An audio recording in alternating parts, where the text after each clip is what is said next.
How's it going, everybody? Thank you for tuning in to the Toma Todito show. And this one's going to be a real quick one. I got inspired by watching this the Showtime special and the Showtime documentary that just came out about Hector Macho Camacho.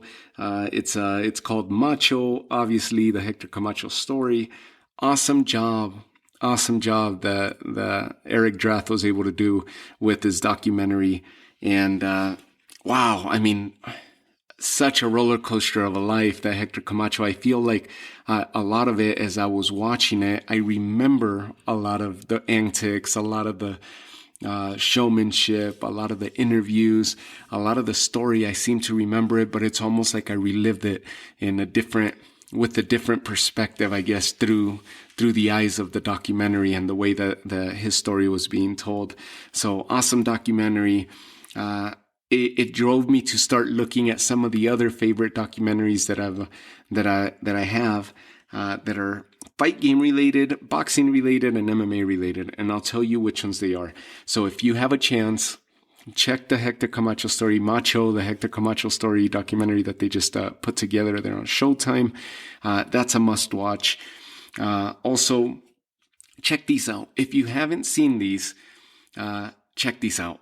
Assault in the Ring is one that came to mind because as I'm watching this documentary, I'm like, oh my God, this other thing was the tragedy behind this, the story behind this documentary. That was the matchup that took place in the early 80s between Louis Resto and Billy Collins Jr., the tragedy that ensued because of this fight and the controversy surrounding the fighters, the fight, and the events that took place that night. That documentary came out in 2009. Assault in the Ring, that would be one that I would tell you, go check it out. If you haven't seen Macho, check that one out. Check out Assault in the Ring. That would be number 2 that I would give you. No Mas. If you haven't seen the famous No Mas, I know you've heard about it. As a boxing fan, you've heard the No Mas expression, the statement between Duran and Sugar Ray Leonard in what was the rematch, that famous rematch.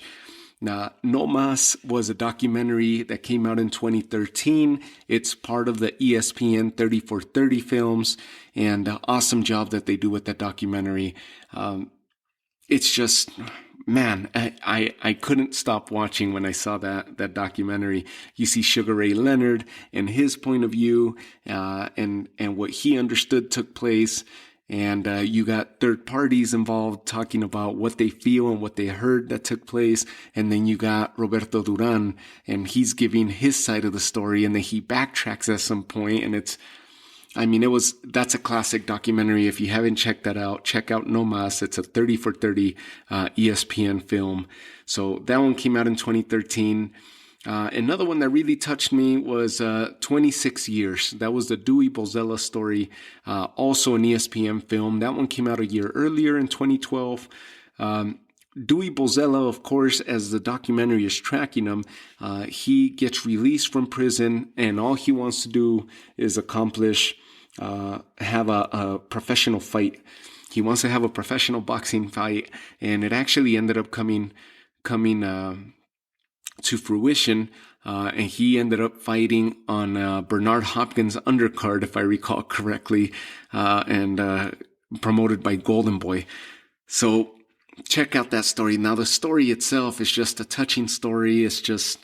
It's heartbreaking at times, and it's an awesome documentary. The way they did justice to Dewey Bozella, the way that they presented him, and the way that they put that documentary together was awesome. Last but not least, the 2 MMA ones that I have here, Fightville is one that came out in 2011. It's an independent documentary that came out, and it gives you like a behind the scenes look, a behind the scenes perspective as to what the fighters actually go through who are not in these big promotional companies, who are not part of the big organizations. There's events going on every weekend, every other weekend, in local towns, in local areas, small venues, and these fighters are just putting their lives at risk, and the stuff that they go through sometimes it just shows you the grittiness of what actually happens in these small shows and what these fighters are going through, trying to get to the big show. Fightville is a documentary, a must-watch. It's for the MMA fans, and obviously for anybody who's a fight game, who's a fan of the fight game. That was an independent documentary that came out in 2011. That's a must-watch, and one of the big ones that I saw, also an ESPN 30 for 30 film.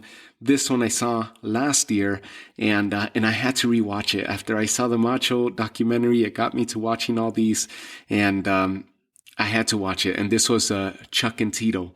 The Chuck and Tito documentary, it not only gives you a good base as to where the UFC was as these fighters were coming into play and making their names within the organization, but how much the UFC changed and benefited because of these two fighters, because of the rivalry and the work, the blood, the sweat, the tears, the sacrifice behind these two fighters, not just the rivalry, but how the company flourished at the expense of these two big names and legends as we know them today. And it takes them all the way from the beginnings of the UFC, as far as you see in this documentary, all the way until their third fight, which Golden Boy ends up promoting a while back, a couple years back, I think now, and they end up having their third fight at a latter stage in their lives in which neither of them should be competing at or fighting in the octagon. Definitely not Chuck Liddell. He had no business being in there. But nonetheless, it happened. If you don't recall what happened in that fight, this documentary will take you through it. And you see the behind the scenes of the stories with Dana White and Tito Ortiz and Chuck Liddell and Tito Ortiz and how everything came to be and how that rivalry came to be. And how it got started, and a lot of the behind the scenes stuff that we didn't know, or at least I didn't know. And this documentary, awesome job they did on that one. So any of these that you haven't checked out, check them out. You got to check out the Hector Camacho Story, No Mas, Assault in the Ring, the Louis Resto Billy Collins, 26 Years, the Dewey Bozella Story, Fightville, and of course the famous Chuck and Tito.